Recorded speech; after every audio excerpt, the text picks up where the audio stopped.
네, 안녕하세요 여러분, 반갑습니다. 컴팩트하고 임팩트 있는 51통합과학원의 박소연입니다. 자, 오늘부터 이 지구 시스템들에 대해서 좀 상호작용을 공부를 해보려고 합니다.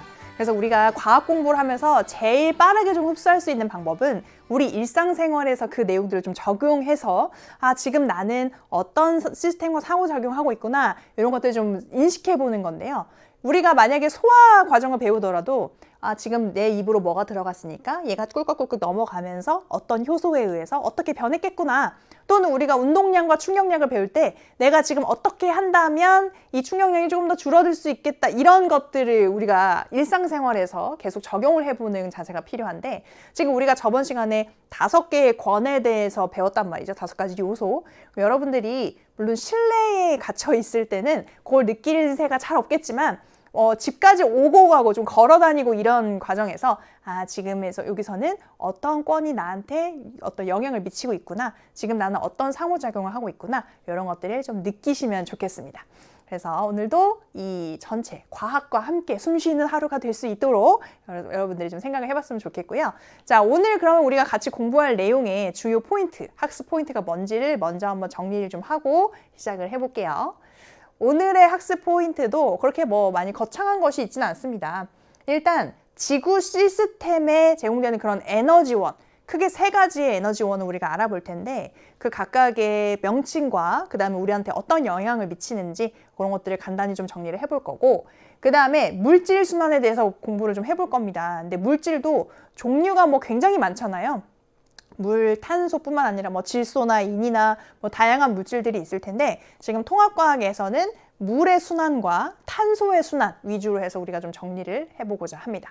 자, 그럼 물이 중요한 건 너무 잘 알고 있잖아요. 모든 생물이 물이 없이 살 수 없고, 그 다음에 이 물이 그런 여러 가지 기상현상을 일으키게 된다, 그 다음에 풍화 침식이라든지 이런 것들을 일으키는 주요 요소가 된다라는 거 알고 있을 텐데, 탄소 같은 경우에는 여러분들, 그러니까 이런 생물권을 구성할 때 이 탄소 화합물이 없이는 설명이 되지 않기 때문에 이 탄소의 순환도 굉장히 중요한 요소 중에 하나입니다.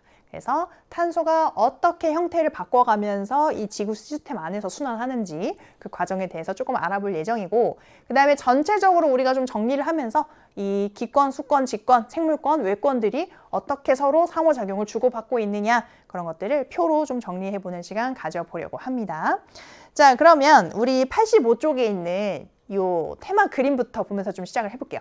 자, 테마 13입니다. 지구 시스템의 에너지원과 상호작용이라는 제목이 붙어 있는데, 여기 그림을 보면 일단 써 있는 글씨는 우리가 내신 탄소, 식물의 광합성으로까지 이제 글씨가 써 있단 말이에요. 그럼 여러분들이 느끼기에 이 그림 안에는 몇 가지의 요소, 권이 이 그림에 표현이 되어 있을까요?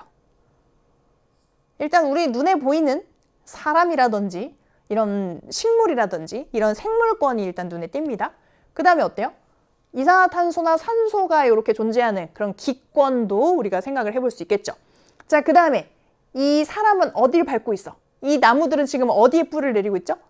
직권에 뿌리를 내리면서 거기에서 어떤 물질들도 흡수하고 하고 있단 말이에요. 직권도 상호작용하고 있고요. 그 다음에 이런 생물들이 자라는 과정에서, 물론 지금 그림에는 직접적으로 표현되어 있다고 볼 수는 없지만, 이런 생물권이 유지되기 위해서는 수권의 그 영향을 받을 수밖에 없었겠습니다. 그래서 지금 이 나무도 이 안에 이렇게 뿌리를 내려가지고 그 안에 있는 물들을 지금 쏙쏙 흡수하고 있을 거 아니에요. 그래서 그런 지하수의 영향도 받을 수 있고, 그래서 수권도 어느 정도는 영향을 미치고 있는 그림이라고 볼 수 있고, 그 다음에 또 하나, 지금 낮이죠, 그쵸? 그래서 지금 밝잖아요. 태양빛에 의해서 우리가 이런 시야도 확보가 되고, 그 다음에 그 태양빛을 이용해서 그 광합성을 지금 하고 있는 상황입니다. 그러니까 외권도 지금 여기에 작용하고 있는 그림으로 볼 수가 있다. 그래서 생각보다 많은 요소들이 녹아있는 그런 그림이라고 볼 수가 있겠죠. 자, 그러면 그 밑에 대화 내용으로 한번 들어가 보도록 하겠습니다. 탄소가 돌고 돈다? 라는 질문을 시작하는데, 그럼 주제를 지금 이렇게 잡을 수 있겠죠. 탄소의 순환을 지금 여기 주요 주제로 대화를 하고 있구나. 자, A가 이렇게 얘기합니다. 너 알고 있어? 네가 방금 내뱉은 숨에 들어있는 이산화탄소가 나무 안으로 들어간대.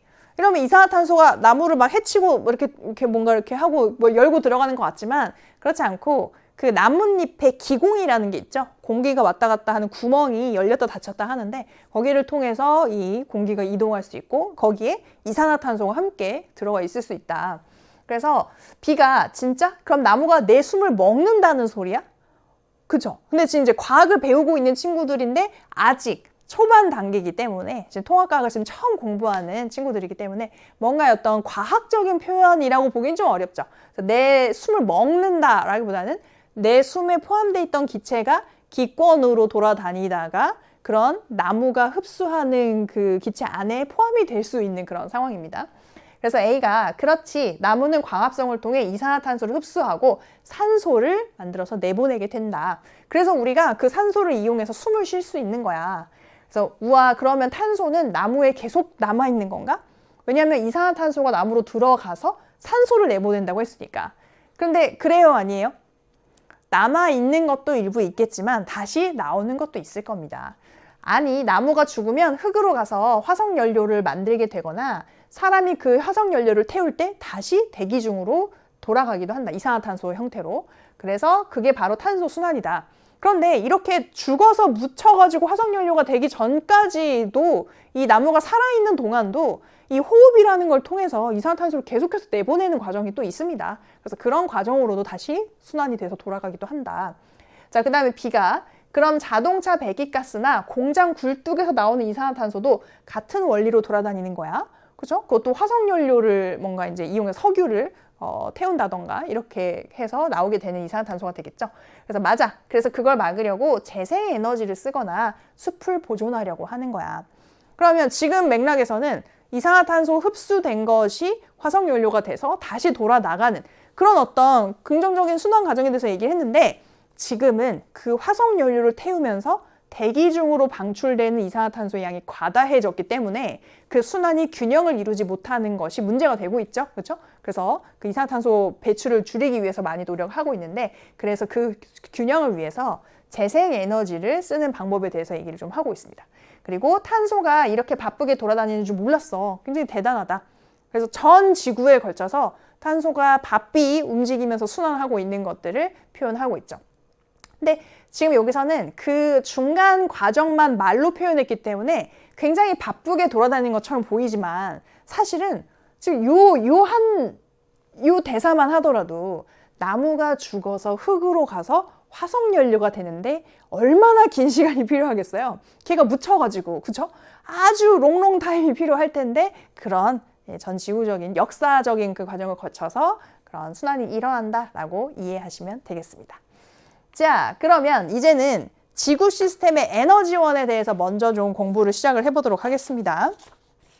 에너지원이라는 거는 이 지구에서 말 그대로 에너지를 공급하는 주요 요소라고 볼 수가 있겠죠. 그럼 여러분들 우리가 지금 사용하고 있는 에너지는 우리는 지금 전기 에너지를 쓰는데 그 전기 에너지는 그 전 단계에서는 어떤 형태의 에너지였을까? 그죠? 만약에 우리가 화석연료를 태워가지고 전기에너지로 바꿨다면 그 화석연료는 처음에는 어떤 형태의 에너지였을까?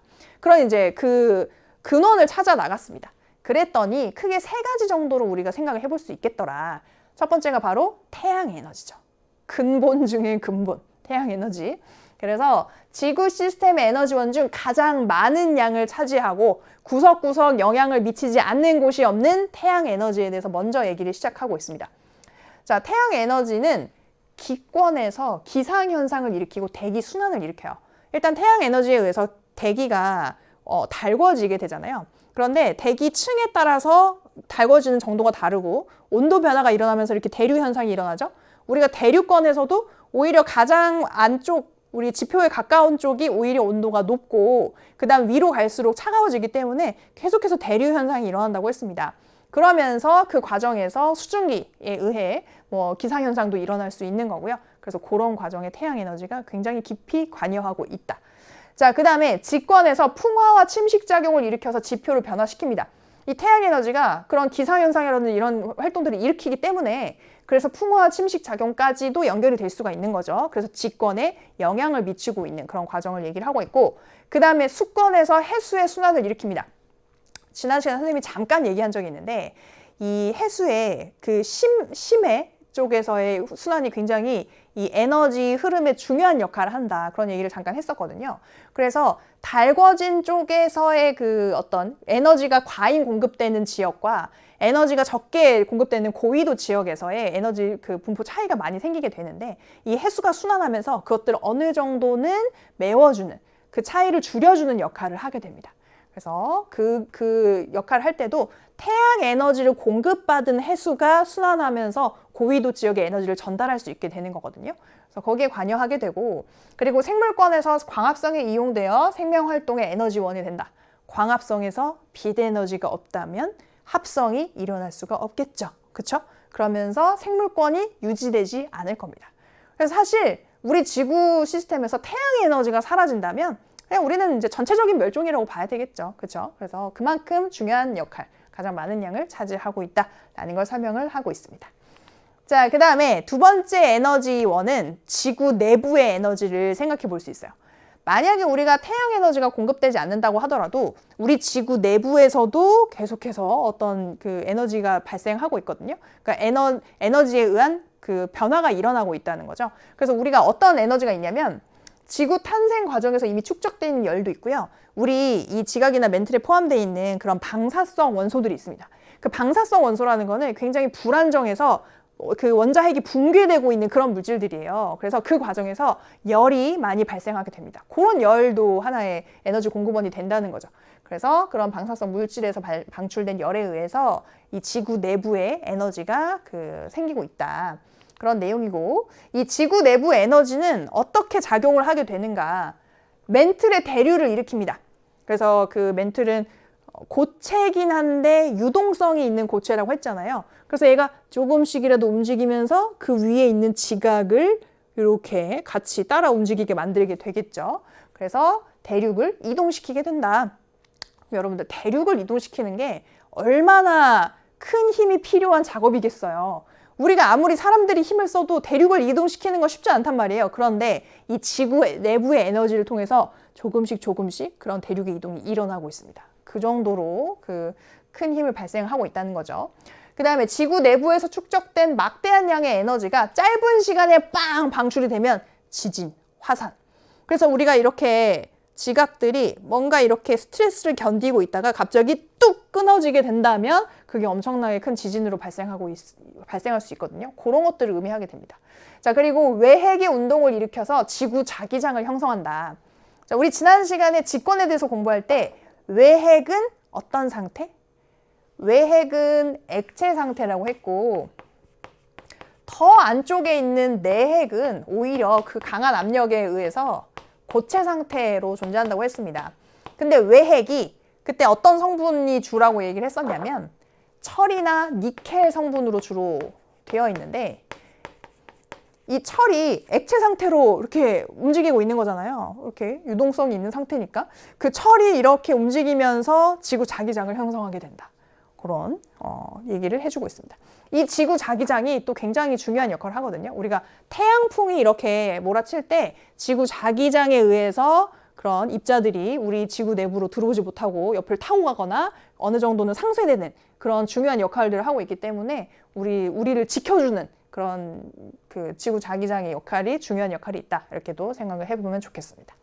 자, 그래서 두 번째 에너지는 지구 내부 에너지였어요. 자, 그 다음에는 조력 에너지가 세 번째 에너지입니다. 그래서 이거는 주로 달과 태양의 인력에 의해서 발생하는 에너지다. 생각을 해보면 밀물과 썰물이 생기는 건 이건 태양 빛에 의해서 생기는 것도 아니죠. 이게 뭐 물이 달궈진다고 해서 밀물, 썰물이 이렇게 생기는 건 아니니까. 그렇다고 해서 밀물, 썰물이 그 지구 내부의 어떤 움직임이나 에너지를 가지고 생기는 것도 아니잖아요. 그래서 이거는 조력 에너지라고 표현해서 달과 태양의 인력에 의해서 발생하는 그런 힘으로 봐야 된다라는 내용이고요. 그래서 이 조력 에너지는 밀물과 썰물을 일으켜서 해수면의 높이를 변하게 합니다. 그런 과정에서 해안 지역의 지형, 왜냐면 이제 들어오고 나가고 이렇게 쓱 들어왔다가 쓱 빠지는 과정에서 뭐 침식작용도 일어날 거고요. 그렇게 해안 지역의 변화를 일으키고 그 다음에 주변 생태계에도 영향을 미칠 수밖에 없죠. 갯벌이 됐을 때랑 물에 잠겼을 때 그런 건 또 차이가 있고, 갯벌이 되는 구간이 긴 어떤 해안과 그렇지 않은 부분에서 또 생존할 수 있는 생물 종은 많이 다를 테니까, 그래서 그런 영향을 크게 미칠 수 있게 된다라는 내용으로 정리해 볼 수 있습니다. 자, 그러면 이제는 물질 순환과 에너지 흐름에 대해서 좀 얘기를 해보도록 하겠습니다. 우리는 크게 두 가지 물질 순환을 얘기를 하게 된다고 했어요. 그 첫 번째가 바로 물입니다. 물의 순환. 그래서 우리는 물이 순환하는데 그 에너지는 주로 어디서 온다는 걸 알고 있어요. 우리가 배웠던 세 가지 에너지원. 태양 에너지, 그 다음에 지구 내부 에너지, 그 다음에 조력 에너지가 있었는데 이 중에서 태양 에너지겠죠. 그쵸? 그 태양이 제공하는 에너지에 의해서 수증기도 됐다가, 그 다음에 뭐 물도 됐다가, 뭐 비로 내렸다가 이렇게 왔다 갔다 하는 걸로 볼 수 있습니다. 자, 이 그림을 한번 구체적으로 살펴볼게요. 보면은 일단 이쪽에서 한번 볼까요? 바다 쪽에서. 바다 쪽에서도 태양빛에 의해서 증발하는 양이 분명 존재하겠죠.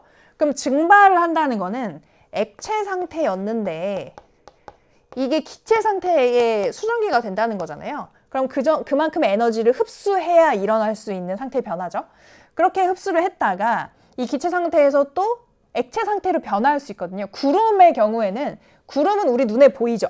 그럼 그거는 지금 현재 액체 상태가 됐거나 아니면 고체 상태로, 얼음으로 지금 응결되어 있는 그런 상태일 때 이제 우리 눈에 구름으로 보이는 거라서 구름으로 바뀔 수 있어요.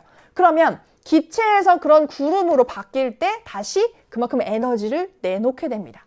그러면서 이제 또 상태 변화가 일어나게 되고, 그래서 만약에 구름으로 있다가 이 이제 물방울들이 모여서 비로 내리게 된다면 다시 바다로 돌아올 수 있겠죠. 근데 이 구름 상태로 만들어진 것이 쭉 이 대기의 흐름을 타고 이동해가지고 육지로 갈 수도 있잖아요. 그럼 육지에서도 비로 내려서 이게 육지를 이루는 육수라고 하거든요. 그게 이제 뭐 고기 끓인 물이 아니고 이제 육지에 흐른 물을 이제 육수라고 보통 하는데, 그런 하천이나 호수나 이런 거를 구성할 수도 있고, 이것들이 땅에 스며들어서 지하수가 될 수도 있고, 그러면서 다시 흘러서 바다로 유입될 수 있습니다. 이렇게 될 수도 있고, 그 다음에 육지에 있는 물도 이 태양 에너지에 의해서 증발할 수 있잖아요. 그러면서 다시 기상현상을 일으키기도 하고, 그래서 주로 일어나는 이 변화는 태양 에너지에 의해서 상태 변화가 일어나게 된다라고 해석을 좀 해볼 수가 있겠죠. 그래서 지금 이거를 하나하나 우리 교재에서 좀 정리를 해놨는데, 방금 그림을 같이 보면서 들으시면 조금 더 이해가 쉬울 겁니다. 수권에 있던 물이 증발해서 기권으로 이동을 합니다. 그러면 액체 상태의 물이 여기 수증기로 상태 변화가 일어나야 되는데, 그때 그만큼 열 에너지를 흡수해서 변화가 일어나게 된다라는 내용이고요. 그 다음에 기권에 있던 이 수증기는 열 에너지를 방출하면서 응결해가지고 구름을 형성할 수 있어요. 그죠? 그리고 나서 비나 눈의 형태로 다시 지표면으로 되돌아갈 수 있습니다. 그래서 그런 육지에 있는 수권을 이루거나 이렇게 영향을 줄 수 있다.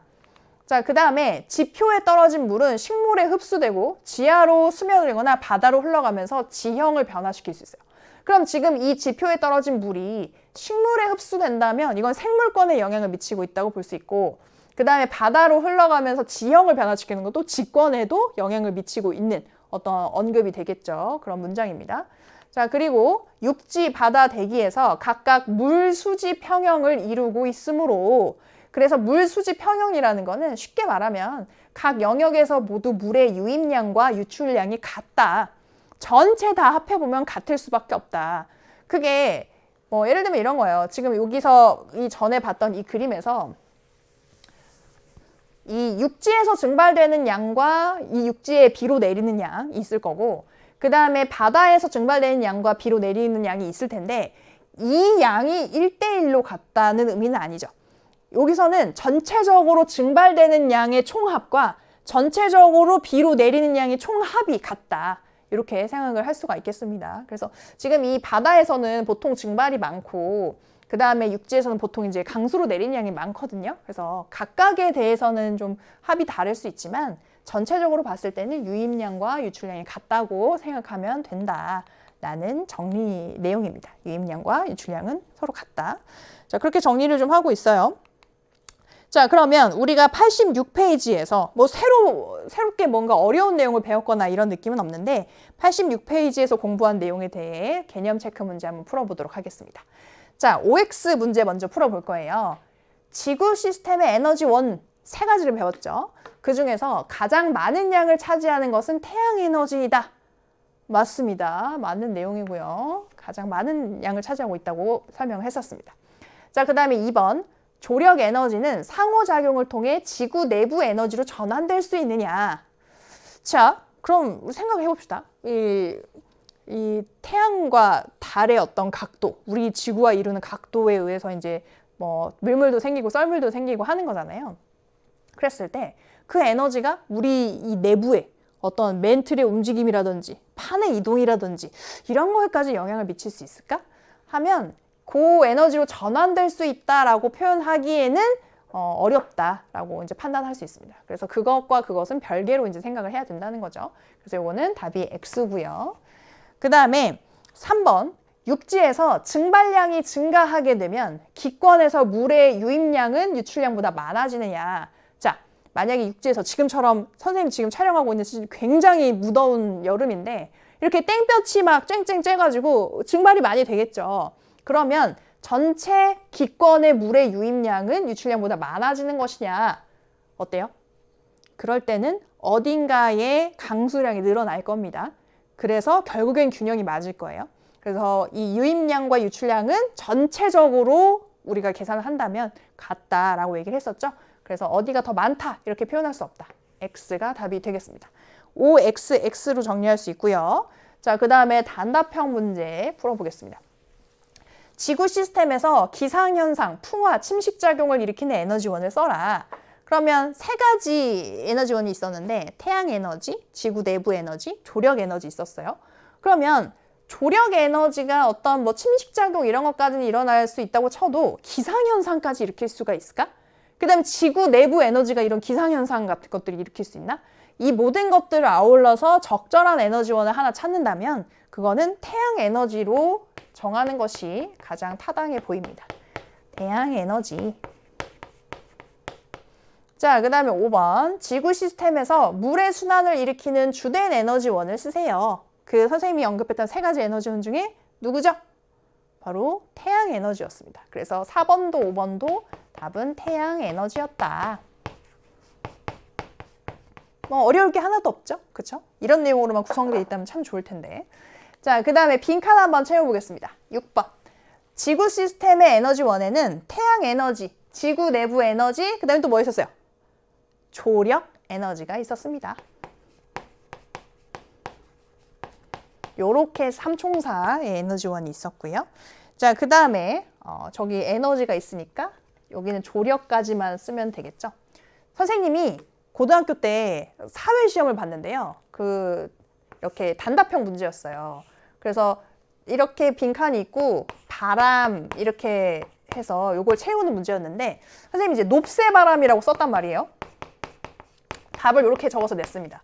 그랬더니 선생님이 높새 바람이 답이 아니므로 틀렸다. 이렇게 했던 기억이 있다. 그래서 여러분들이 빈칸만큼만 적는 것이 이 답안에 가깝다라는 점을 잘 기억하시면 되겠습니다. 또 여러분들도 시험을 보다 보면 그런 일이 생길 수 있으니까요. 자, 그 다음에 7번. 외핵의 운동을 일으켜서 지구 자기장을 형성하는 에너지원은 뭐예요? 외핵이면 지구 내부죠. 그렇죠? 그래서 지구 내부의 에너지이다. 이렇게 볼 수 있겠습니다. 자, 그 다음에 적절한 말을 한번 골라봅시다. 밀물과 썰물을 일으키는 에너지원은 뭐였더라? 셋 중에? 그렇죠. 조력 에너지죠. 그래서 조력 에너지라고 할 수 있다. 여기서 의는 빼고. 네. 그 다음에 9번에 물이 증발할 때는 열 에너지를 어떻게 해요? 증발하기 위해서는 에너지를 흡수해야 됩니다. 흡수해야 기체 상태로 변화될 수 있죠. 그 다음에 구름을 형성할 때는 다시 에너지를 내놓고 상태 변화가 일어난다. 그래서 방출한다. 그래서 흡수, 방출이 답이 되겠습니다. 자, 이렇게 86페이지의 내용을 다 정리를 잘 해봤습니다. 자, 그러면 다음 페이지 내용으로 넘어가 보도록 할게요. 이제는 물의 순환을 공부를 했기 때문에 탄소의 순환으로 넘어가겠습니다. 탄소는 왜 중요하다고? 우리 일단 생물체에 대해서 얘기할 때 생물권에서는 이 탄소 화합물을 빼고는 뭐가 얘기를 할 수가 없다. 그래서 그만큼 탄소가 중요하다. 그런 내용인데요. 자, 이 탄소는 태양 에너지나 지구 내부 에너지를 근원으로 해서 순환합니다. 아까 물의 순환에서는 주로 태양 에너지에 대해서만 얘기가 나왔잖아요. 근데 여기서는 지구 내부 에너지도 굉장히 중요한 역할을 한다라고 얘기를 해주고 있네요.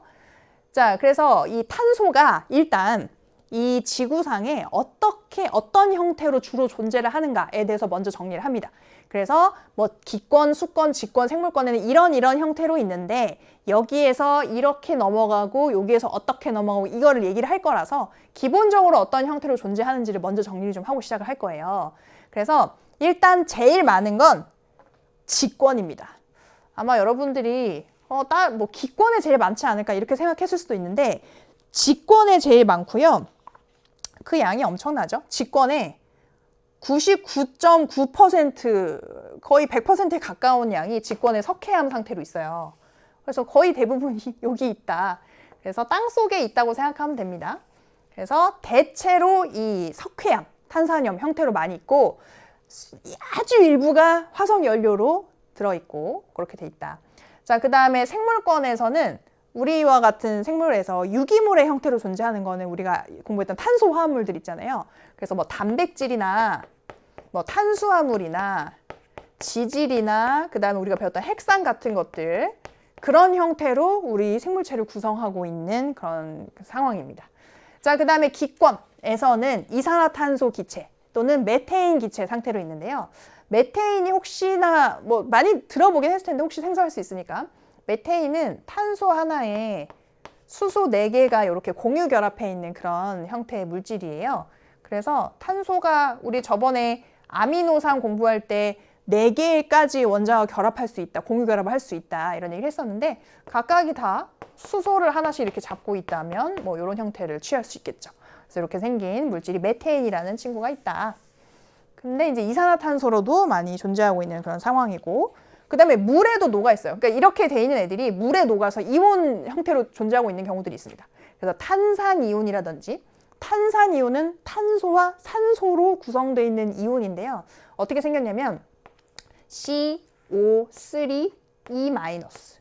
이온이니까 일단 정기적으로 중성 상태는 아니겠죠. 근데 얘는 보통 이제 이가의 음이온 상태로 있고요. 탄소 하나에 산소 3개가 이렇게 1대3으로 결합해 있는 이 덩어리 자체가 이온이에요. 다 원자 이온이다 이렇게도 표현을 하는데 그래서 이렇게 존재하는 게 바로 탄산이온의 형태다.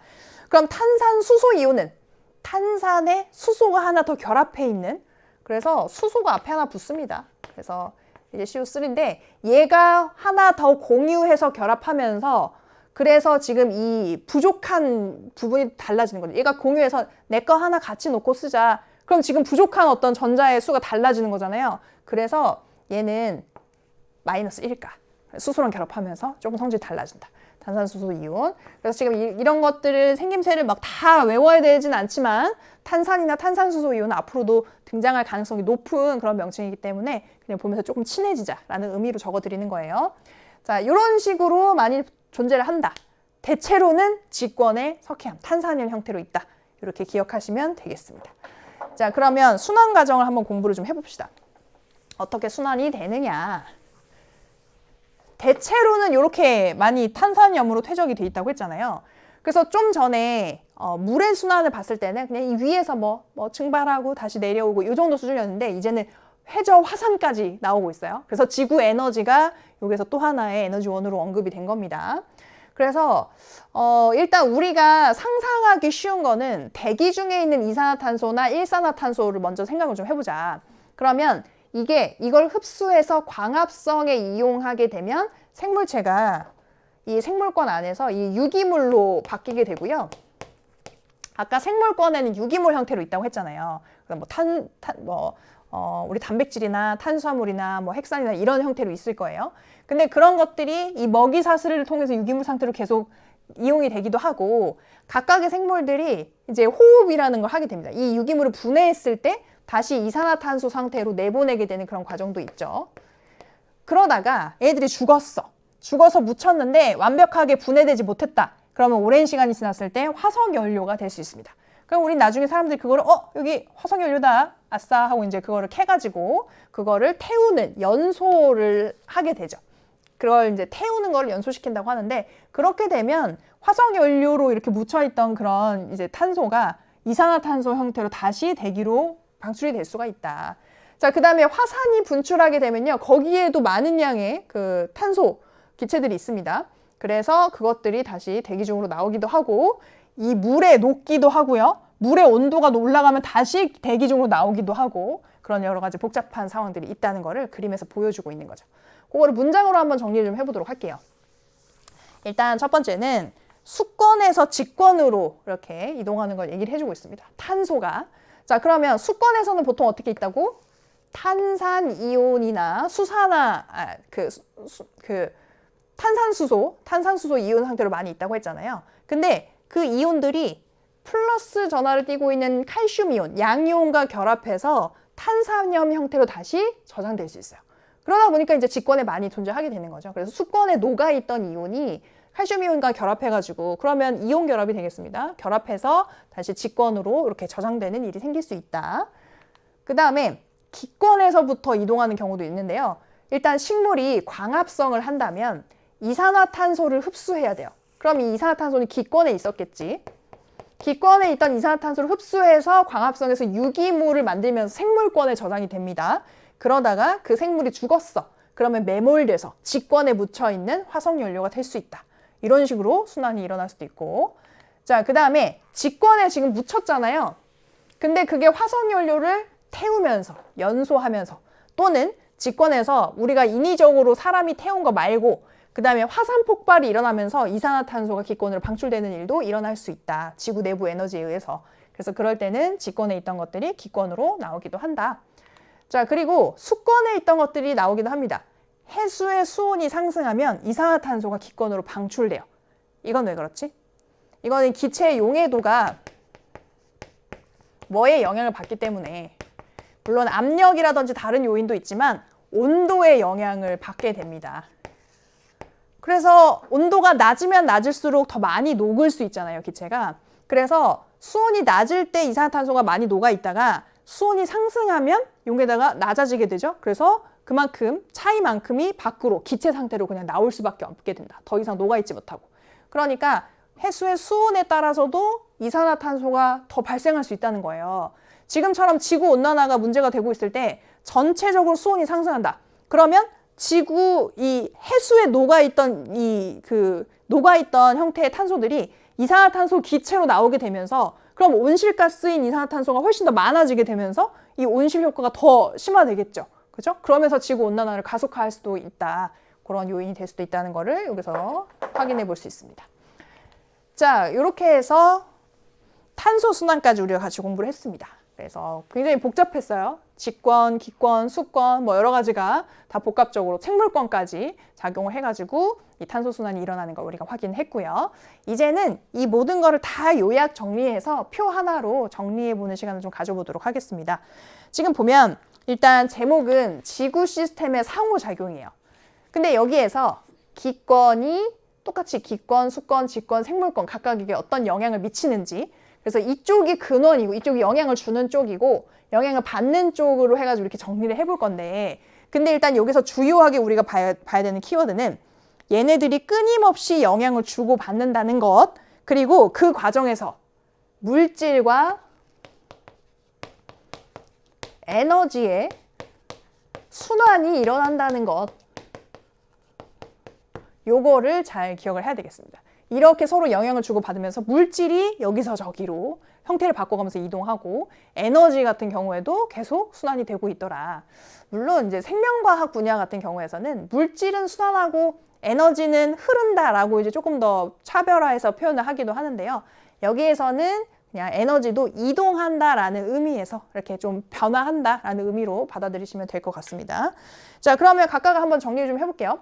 일단 기권이 어떻게 영향을 미치는가? 그러면 똑같이 기권들 사이에서도요, 기단이라는 게 있어요. 기단은 공기 덩어리죠. 그래서 어떤 기단은 찬 기단, 어떤 기단은 뭐 따뜻한 기단, 그 다음에 뭐 고온 다습한 기단 뭐 이런 것들이 있단 말이에요. 그래서 그런 기단들 사이에 만났을 때 상호작용이 일어나면서 뭐 우리가 뭐 장마 같은 현상이 일어날 수도 있고요. 그래서 그렇게 상호작용한다. 그 다음에 기권이 수권에게 영향을 미치면 바람에 의해서 해파나 해류가 발생합니다.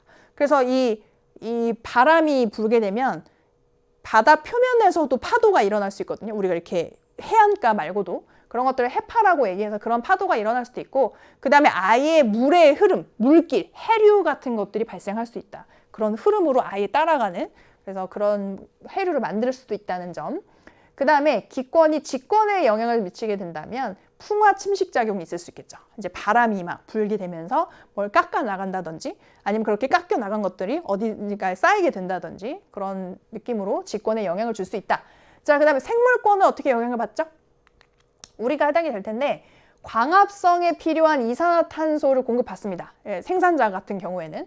그리고 그런 그 식물들이 종자라든지 포자 같은 것들, 번식하는 데 필요한 것들을 또 기권이 운반해 주기도 해요. 그래서 여러 가지로 그런 식으로 생식에도 영향을 미칠 수 있다라고 정리를 하고 있습니다. 자, 이제는 영향을 주는 쪽이 수권일 때, 수권은 기권에 수증기를 공급합니다. 그러면서 이제 그런 것들이 사이즈가 커지면 태풍 같은 것도 발생할 수가 있겠죠. 그래서 그 수증기의 공급량이 얼마냐에 따라서 다양한 기상현상이 나타날 수 있고, 그 다음에 수권끼리 어떤 영향을 줄 수 있을까? 해수도 뭐 더 밀도가 큰 아니면 염분의 농도가 높은 뭐 해수의 종류들도 좀 다르단 말이에요. 그래서 그런 해수가 혼합될 때 어떤 영향을 주고받을 수 있다. 자, 그 다음에 수권은 물과 빙하의 침식 작용, 그 다음에 이제 퇴적물을 공급하는 그런 역할을 직권에 할 수 있습니다. 그래서 이제 물이 졸졸 흐르면서 깎여 나가고 어딘가에 쌓이고 뭐 이런 일들이 벌어진다는 거고요.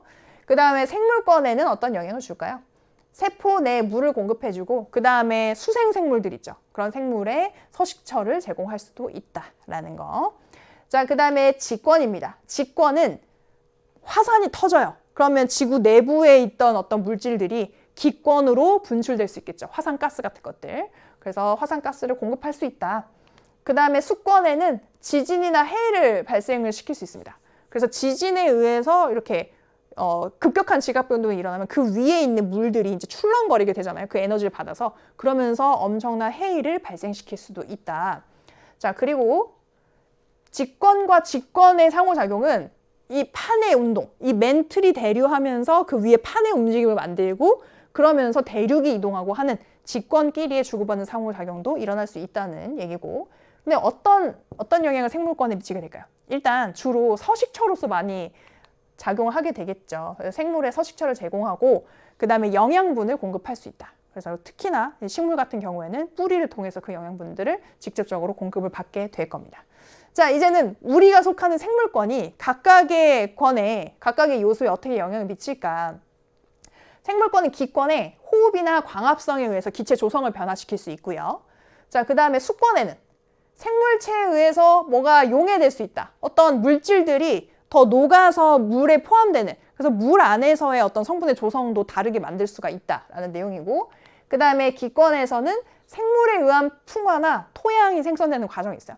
그래서 우리가 원래 이렇게 마그마가 딱 굳어서 처음에 이렇게 만들어지면 그 위에는 어떤 생물도 처음에는 살 수 없지만 뭐 지으류라든지 이렇게 특수한 종류의 생물이 이렇게 들어갔을 때는 걔네들이 이런 풍화 침식 작용을 일으키면서 그러면서 점점 토양의 깊이를 더해가는 그런 변화를 생물들이 만들어내게 됩니다.